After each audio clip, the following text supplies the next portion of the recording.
Well, when I arrived this morning, there was one strong little balloon left up there from last Sunday. And then there was a deflated one on the floor over there. And I kind of feel like I'm in between both those things after a wonderful Holy Week and an Easter Sunday with you all. I feel like I still got some energy at times, and at other times I'm feeling a little bit tired. So I'm looking forward to my week away at the monastery. Not this week, but next week. Yeah, looking forward to it. We're entering into this story of what the church has called Doubting Thomas. You know, that dreaded story of Doubting Thomas, where we all look at his lack of faith and judge it.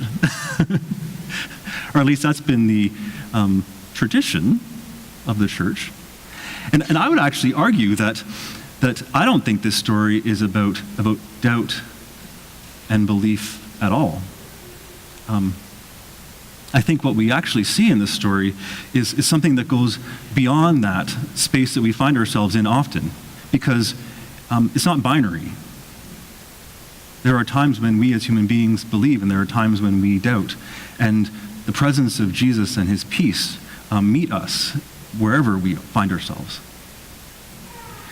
And so I don't think that this story is actually about Thomas's unbelief, but Thomas's longing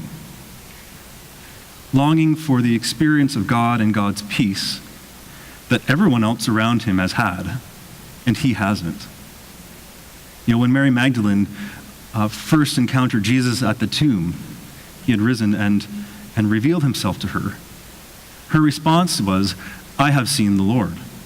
She brought that message back to the disciples and to the friends of Christ. And in the story, we see that Jesus revealed himself to all the disciples in that upper room, showing them the wounds on his hands and his side. And they all said, you know, to Thomas, we have seen the Lord. And part of understanding Thomas in this story is to understand parts of ourselves. And I have to be careful how I say this. I'm a big FOMO, fear of missing out, right? That is me to the core. You know, and that actually is one of the most challenging parts about my job, is that there are conflicting places that I need to be.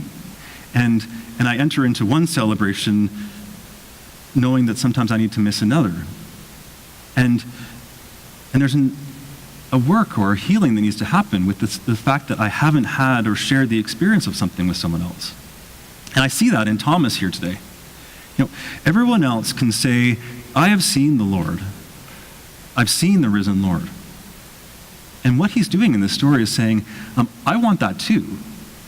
I want that experience of knowing that my Lord is risen with my own eyes and my own experience and feelings. And everyone else has had it, and I need it too. There's something about that message, you know, I have seen the risen Lord. There's something about the risen Lord that we all need to experience on an intimate, personal level for ourselves. And that is actually where we find ourselves often, is lofting between that place of faith and that place of doubt. And Jesus meets us in both of them. And if we reduce this story just to a space of judging someone else's doubt, then I think we're missing something really important, and we're missing a strength of our actual spiritual journeys together. Because on one element, if we enter into that space of judgment, we as a church kind of weaken ourselves. Because really, a faith journey together is faith. And faith is a belief in something that we cannot prove. So there's parts of our faith journeys that are beyond proof. And they involve seasons of doubt and uncertainty. We can't deny that. And if we're going to be honest and truthful, then that's just a part of it. And yet in this story, we see that the call to experience Jesus, the risen Lord, has brought those who he's encountered peace and purpose. So Jesus, as he enters into those spaces, offers them peace. And that's an experience that each of us has, whether we are in doubt or whether we are certain of something. Christ's peace is there for us. But there's also this element of Christ sending the disciples out of that experience of peace into the world around them, to carry that peace with them into the uncertainty of their world. In fact, into the uncertainty of the world that crucified Jesus. That's a powerful and courageous call.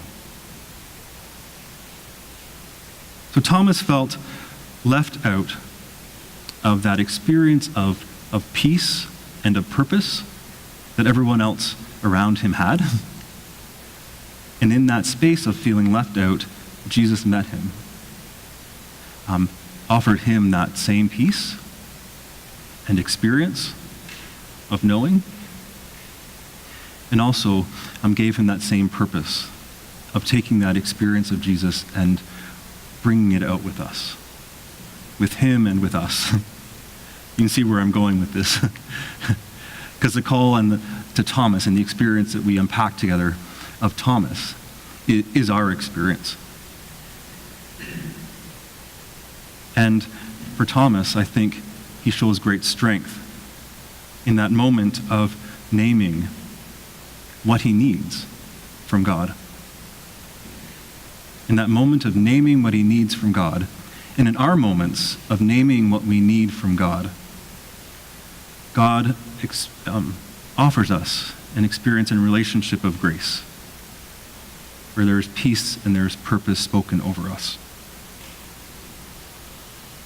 That peace is the experience of the inner work of God that is in each one of us. And that purpose is taking that experience out into the world around us. And so if we enter into the story of doubting Thomas, we ask ourselves, where have we seen the life of God and where have we seen Jesus? How has that brought us peace? How has that changed us? And how do we carry that peace into the world around us, which is full of uncertainty and unknowing? One of the ways that I've experienced peace in my own life has been through the sacraments.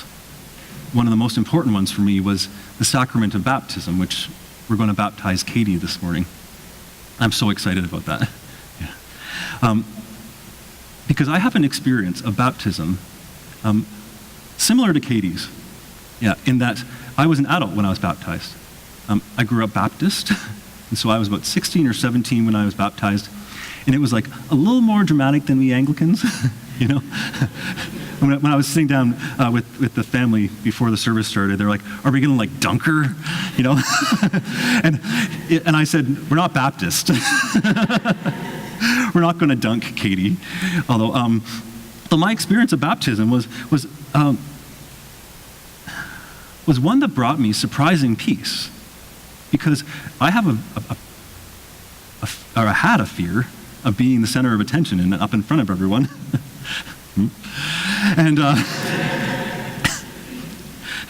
And so for me, there was this anxiety and angst around entering into that space.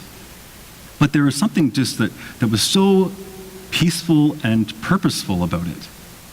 That the peace was in that space where, I experienced God in that moment. Of God saying, you are mine and I love you and I am yours, right? And for me, it was in the immersion into the water where I was also afraid of being dunked underwater and held there.